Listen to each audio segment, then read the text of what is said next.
La scène politique sénégalaise est une nouvelle fois secouée par une polémique qui fait grand bruit. Au cœur du débat, une sortie très commentée de Cheikh Bara Ndiaye, qui n'a pas hésité à employer le mot fort en évoquant le président Bassirou Diomaye Faye.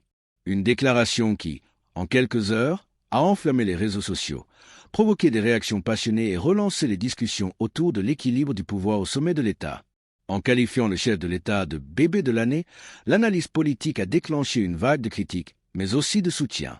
Pour certains, il s'agit d'une attaque frontale contre la fonction présidentielle.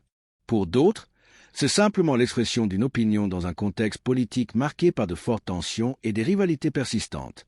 Cette polémique intervient dans un climat où la relation entre le président Bassirou Diomaye Faye et le leader politique Ousmane Sonko continue d'alimenter les débats dans l'opinion publique. Entre critiques, interprétations et réactions des partisans de chaque camp, la question est désormais sur toutes les lèvres. S'agit-il d'une simple provocation médiatique ou d'un signal révélateur des fractures politiques actuelles? Dans cette vidéo, nous revenons sur les propos exacts, le contexte dans lequel ils ont été tenus et les réactions qu'ils ont suscitées à travers le Sénégal. Mais avant de commencer, abonnez-vous à la chaîne, laissez un like et activez la cloche pour ne manquer aucune de nos analyses et décryptages sur l'actualité politique sénégalaise. Nafi xam nga Pastef moom Pastef kuréelu Pastef moom kuréel gi ab troupe théâtrale la rek troupe théâtrale la boo xam ne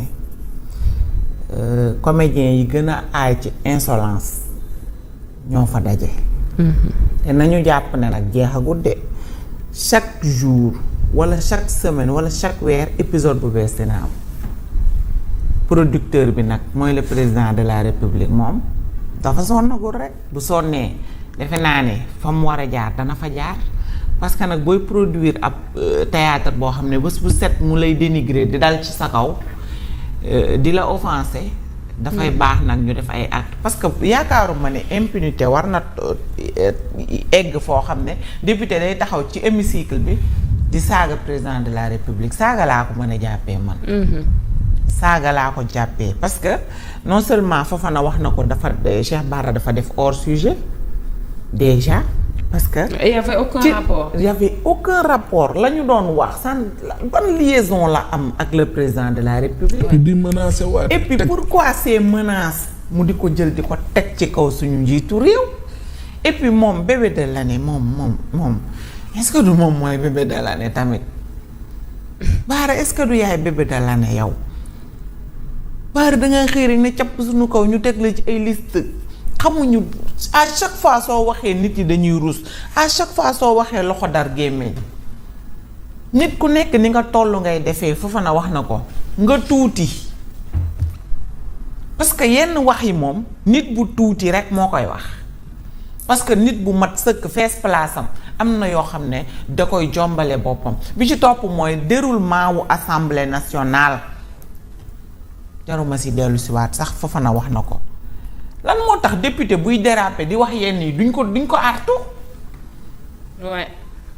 et pourtant su dee si opposition bi ñu artu ko et bu fekkee si majorité bi dañ koy bàyyi mu tàllal lii nag dafay tax ñun ñu xalaat ne lii Cheikh Tidiane Kandé naan diggante Ousmane Sonko ak Bassirou Diomaye Faye du lenn du ab deal bu ñu teg ci ginnaaw sénégalais bu yàggee nag ma jàpp ne série bii ñuy joué Diomaye ak Sonko Bara Ndiaye mooy acteur principal bi de parce que Bara li mu fi wax yëpp ci plateau télé toog na fa yekk président lu ko neex ci page am saay bu fa duggee da ngay gis yi muy bind ci président de la république. taxawati hémicycle ba nag boobu moom c'est le comble moom liñ daan c'est la goutte d'eau qui a fait déborder la vase. mooy ba mu wax ci assemblée nationale. après ñu bàyyi ko noonu toog di ko seetaan parce que lan dafa am immunité parlementaire dalay daf lay nu mu ko mën a waxee daf lay sàng ba yow lu la neex rek nga yëkkati ko teg ko ci kaw doomu aadama. mais il faudrait peut-être modifier les règlements intérieurs de l'Assemblée bu fekkente ni sax du jar procédure dindi malaanu kiiraay. non amul non ces genres de propos devraient être mais le président de l'Assemblée nationale assure la police des lieux. noonu lañ koy waxee. loolu lañ koy waxee. lu ëpp tuuru au sein de l'hémicycle ñooñu toog foofu ñëpp mais la preuve lan moo ko may mu ne Abdou Mbow da ngay toog mbaa ñu génn la. ñu dégg pourquoi il ne l'a pas fait avec Bara Ndiaye. ba muy commencé wax mu dagg ko. ne ko lii indiwuñ fi. il faut respecter les gens. mais Bara Ndiaye wax na ba doyal kenn dagg ko temps yëpp da ko wax. lépp sànni ko saaga presque président de la république. mel ni li muy wax dañ ay bàyyi jàmbur nga naan ko ay bébé de l'année. mu ne ko mu mel ni li muy wax dañ cee ànd. Ahmed rapidement peut-être. non pour Cheikh Bara Ndiaye mii. tuutal nga ko de. néewal nga ko de Cheikh Bara Ndiaye mii. daal Cheikh Bara nag noonu la toll de. Cheikh Bara de. c'est dommage. wax yi muy wax man de wax dëgg yàlla moo tay de wax dëgg yàlla nag foofu. je suis désolé waaye Cheikh Bara moo tay de parce que. nee naa kay. borom kenn du ko fajal boppam. oui parce que bu fekkee ne da ngaa nekk dans une république. normée. sañ a taxaw wax lu la neex heure bu la neex. bu la neex te dara du la ci fekk. wax dëgg yàlla yaa tay nag. yaa tay de Bara moo tay de. yow xoolal lii nii du ci président bi la beese du ci président bi. Bara ñaata nit. ku ne. ñaata plainte la fa am. ku ne. ñaata plainte la fa am may mun a rek plainte na ko fi jamono yële ci wax yu mu ko fi pour waxal. régler problème am sax yomb na de. mais continuer di wax nii rek bon problème moom chaque jour ma wax ko daaw du ngeen may dégg ma naan ñii kenn du pelentanteeg ñoom ñii seeni problème kenn du pelentanteeg ñoom la seen waa ji jàngale rek ngay dem ak ñoom gàtt sa kepp de.